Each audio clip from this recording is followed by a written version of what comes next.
Authorities realize something is wrong before anyone verbalizes it. The discovery itself is unremarkable at first. Human remains uncovered during routine ground clearing near a developing area in Texas. Law enforcement secures the site. Forensic personnel are notified, and the standard identification process begins. But as preliminary observations are recorded estimated age, sex, stature, and inconsistency emerges that halts the procedure. The physical characteristics of the remains correspond to an individual who, according to official records, has already been declared dead, legally processed, and buried. The name appears in state files. A death certificate exists. Funeral records confirm burial. The case associated with that identity was closed years earlier, yet the remains in front of investigators cannot be dismissed. They are real, recent enough to demand explanation, and consistent with the profile of a man who, on paper, no longer exists in the realm of the living or the missing. At that moment, the contradiction becomes unavoidable. Either the body in the grave was misidentified, or the remains newly discovered belonged to someone whose death was prematurely and incorrectly resolved. In either case, the implications extend far beyond a single investigation. They reach into the mechanisms by which institutions establish certainty, certify truth, and move forward once a conclusion has been recorded. To understand how such a contradiction could exist, it is necessary to return to the original case that produced the burial in question. In February of 1983, a young woman named Wanda Lopez was working alone at a gas station in Corpus Christi, Texas, late in the evening. She was stabbed to death during what appeared to be a robbery. Witnesses reported seeing a man flee the scene on foot. Descriptions were limited and generalized. Hispanic male, average height, dark hair, no immediately distinguishing features. Within a short time, police detained a nearby resident named Carlos De Luna. De Luna was 20 years old, unemployed, and living transiently. He had no weapon on him at the time of arrest, and there was no physical evidence directly linking him to the murder. No blood was found on his clothing. Despite this, he was charged with capital murder. From the outset, De Luna maintained that he was innocent and repeatedly identified another man as the likely perpetrator. That man was Carlos Hernandez. Hernandez lived in the same area. He shared similar physical characteristics. He had a documented history of knife-related violence and arrests. According to De Luna, Hernandez was known in the neighborhood as dangerous. These claims were recorded but not fully pursued.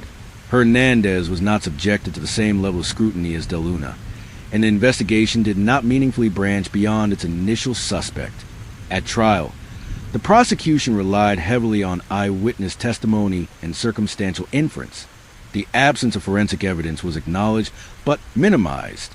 The defense raised questions about alternative suspects, including Hernandez, but those arguments failed to alter the trajectory of the case. De Luna was convicted and sentenced to death. In 1989, the sentence was carried out. Carlos De Luna was executed by lethal injection. His death was formally recorded.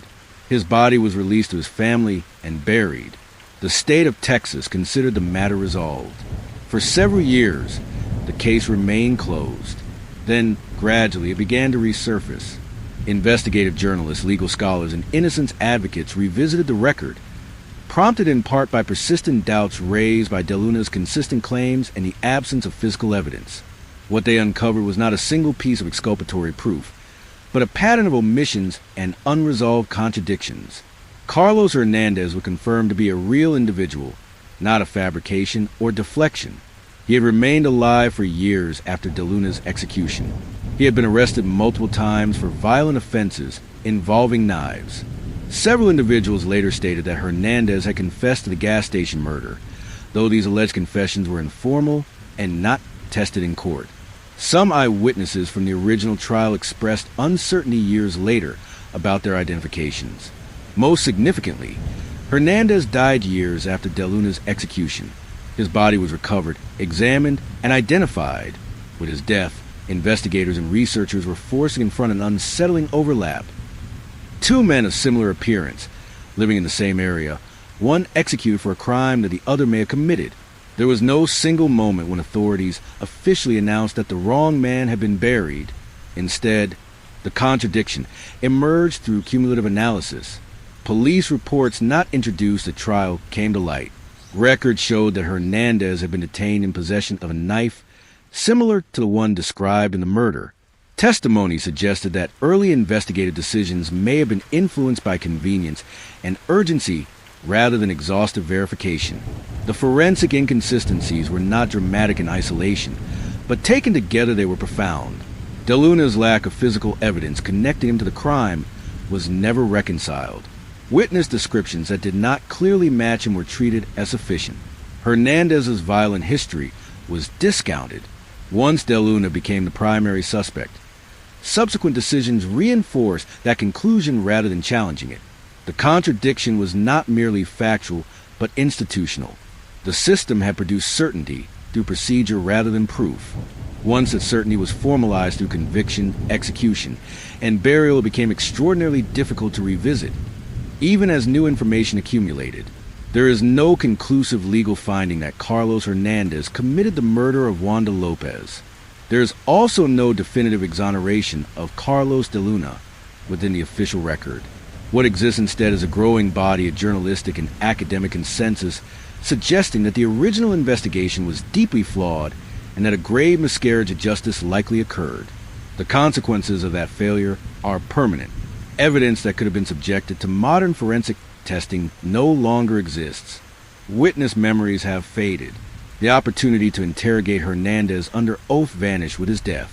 The family of Carlos de Luna continues to seek formal recognition of innocence, while the family of Wanda Lopez has been left with a justice system that may have delivered certainty without truth. No law enforcement officials were criminally charged. No formal institutional apology has been issued. The death certificate remains valid. The grave remains undisturbed. What remains is a case that demonstrates how easily certainty can be constructed, how rarely it is questioned once recorded, and how devastating the consequences can be when doubt is dismissed too early. A body was found. Another had already been buried. Between them lies not a mystery of the unknown, but failure to confront what was already visible. When certainty collapses under scrutiny, it does not do so loudly. It erodes quietly, leaving behind records that say one thing, evidence that suggests another, and families who must live with the space in between. In the end, the most unsettling truth is not that a mistake may have been made, but that the system was capable of absorbing that mistake, sealing it underground, and moving forward as though nothing remained unresolved.